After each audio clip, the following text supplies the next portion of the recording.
Inilah pemirsa aksi seorang pawang hujan di sekitar area sirkuit Mandalika, Lombok Tengah, Nusa Tenggara Barat, melakukan ritual untuk mengusir hujan. Dalam membakar api dan benar saja. para istiati Luar biasa. ritual untuk menekan hujan.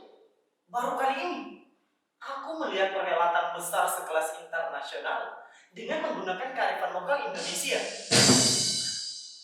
Bisa juga nih ya.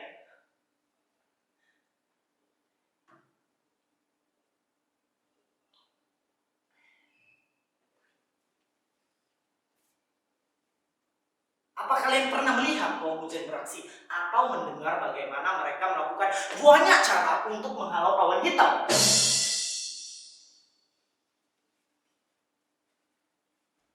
Tapi tindakan ini berarti kita melawan hukum Gusti Allah. Gua jamin orang di perkampunganku paling keras teriak urusan begini. Katanya itu sama saja tidak menerima apa-apa yang sudah diatur Tuhan. Tidak tahu diri. Kupikir sangat sensitif jika sudah dibawa-bawa persoalan ini. Apalagi di medsos. Dijamin jempol netizen lebih gesit dari kecepatan kuda.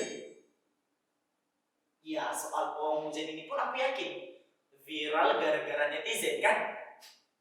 Netizen.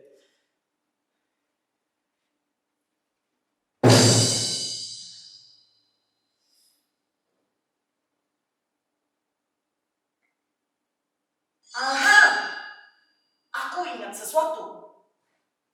Ya, bukan soal memberhentikan hujan, tapi sebaliknya. Suatu hari di perkampungan nenek, kemarau betah sekali menyambangi. Penduduk sudah mulai gelisah dengan cuaca panas. Persediaan makanan semakin menipis dan sawah ladang yang kekeringan. Nenek bilang, biasanya ada upacara ritual.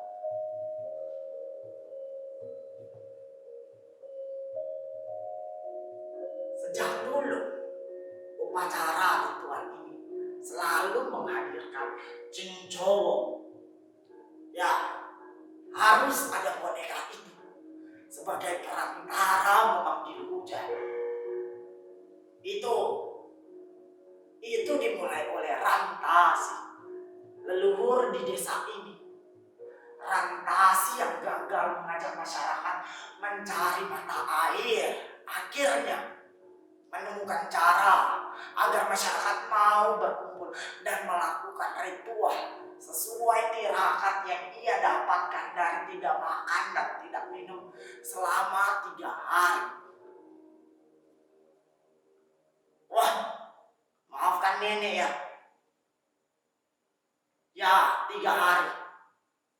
Dalam petunjuk itu, masyarakat harus melakukan ritual dengan media Cincowo.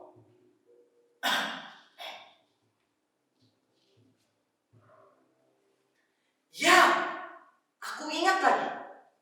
Suatu kali, aku pernah melihat upacara itu saat umurku masih kecil. Waktu itu aku tidak mengerti apa yang mereka lakukan. Yang ku tahu, bagi anak-anak seumurku, boneka cincong itu tampak menyeramkan. Aku sempat dikejar boneka itu. Ya, asal kau tahu, boneka itu mengejar orang-orang yang tidak percaya saat menyaksikan upacara itu.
Begitulah sepotong lagu cincong yang dinyanyikan Sinden.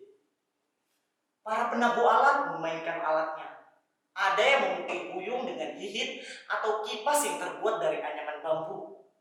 Ada yang memukul bokor dari kuningan dengan 2 buah uas kayu. Aku bersama kakakku, kami diam-diam menikmati pertunjukan ritual itu. Suara musik yang tercipta antara pukulan kayu di bokor, nyanyian sinden dan gerakan mereka sekecil apapun terlihat menggugah. Sementara Ibu Nawita yang jadi pundu berada di tengah halaman. Tanpa olehku, ia memangku boneka cincong memasuki area tempat ritual berlangsung. Di atas tikar sudah tergelar sesajen. Paruku yang lengkap dengan kemenyan, cerutu, gula batu, tumpeng kecil, kue-kue, kembang rampe 7 warna, dan banyak lagi yang tidak bisa kuingat semuanya. Begini kira-kira gerakan Ibu Nawita itu. Berjalan di antara anak rajin. Celah anak tangga ini ukurannya memang cukup kecil, pas untuk 1 langkah kaki. Ibu Nawita terus berjalan diiringi dengan 2 orang lainnya. Mereka beriringan awal di sebelah sini dan berakhir di ujung sebelah sana. Mereka berjalan bolak-balik selama 3 kali. Lalu Ibu Nawita menghadapkan boneka cincong ke cermin yang dipegang asistennya.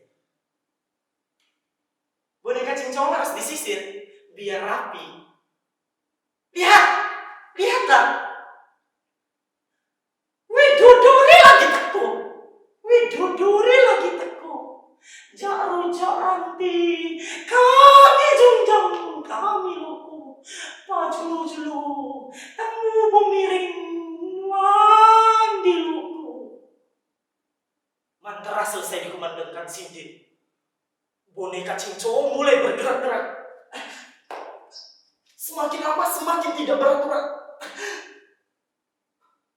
Konon katanya, saat itu roh leluhur sedang memasuki boneka cincong.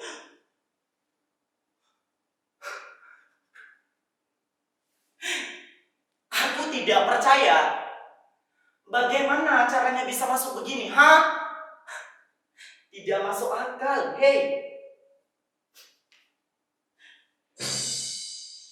Apa? Kalian bilang apa? Tidak. Kalian jangan bilang aku tidak menghargai adat. Waktu itu aku masih kecil. Aku tidak mengerti apa yang mereka lakukan. Yang namanya anak-anak toh. Tidak masuk akal buat waktu itu. Sekarang, gimana sekarang? Penasarannya? Waktu itu aku berbisik pada kakakku. Upacara ini aneh dan tidak masuk akal. Lalu aku iseng komat kami. Cincowong, ulu cantik, awak bubu.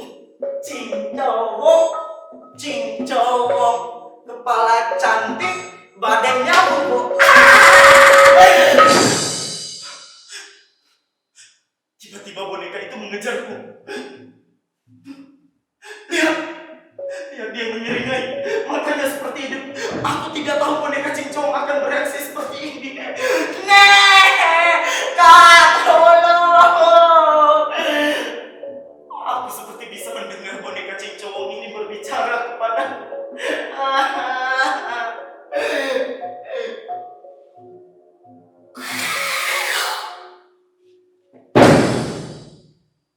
Kamu bocor. Berani-beraninya kamu mengolok-olok aku.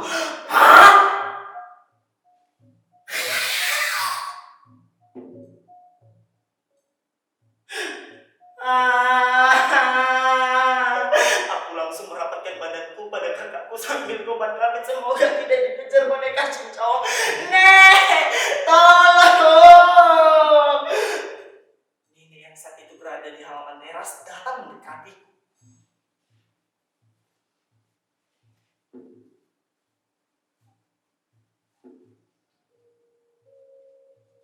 Kamu bilang apa tadi? Tidak boleh seperti itu. Percaya. Kamu harus percaya. Dan tidak boleh mengolok-olok boneka cincau. Mengerti?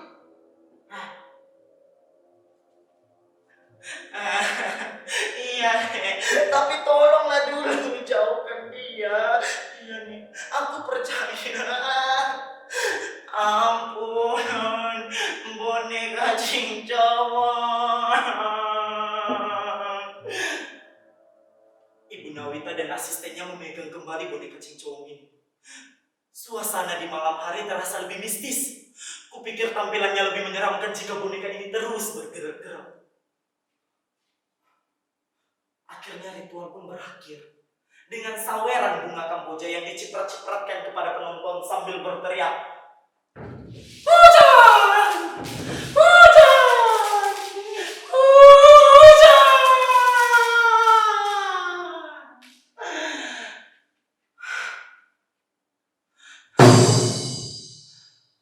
Untung saat itu aku segera ditolong. Aku tidak tahu apa yang akan terjadi jika boneka itu terus mengejarku. Sejak saat itu, aku kapok. Kapok menguruk sesuatu yang sudah menjadi adat atau hal-hal yang tampak tidak masuk akal. Ya memang, kita harus percaya sepenuhnya pada Tuhan. Tapi bagaimanapun, masih ada makhluk yang berada di dunia lain. Makhluk yang tidak bisa kita lihat dengan kasat mata. Dan masih ada ritual-ritual yang masih dilakukan masyarakat kita. Tapi semakin hari semakin kurang pula orang yang melakukannya dengan alasan zaman sudah modern. Sudah. Kita kembali membahas pawang hujan saja ya. Kalian tahu bokor? Bokor itu sering digunakan oleh pawang hujan. Dan juga sering digunakan untuk meditasi. Aku tahu, karena aku pernah melakukannya. Ya, guruku bilang, frekuensi di tubuh kita disalurkan. Mungkin itu yang mau dilakukan wanita di dalam TV tadi. Dia tidak ingin memanggil hujan seperti yang dilakukan oleh Ibu Nawita dengan boneka cincongnya itu. Tetapi dia ingin mengendalikan hujan. Dan aku ingatkan, kau bisa memilih percaya atau tidak. Ya memang, cuaca bisa diprediksi, tapi mungkin pawang hujan punya keahlian khusus yang tidak kita ketahui. Keahlian yang sudah diturunkan. Dan kabarnya, Ibu Nawita dari perkampungan ini juga merupakan turunan dari Rantasi. Dan ada satu rahasia yang ingin ku beritahu.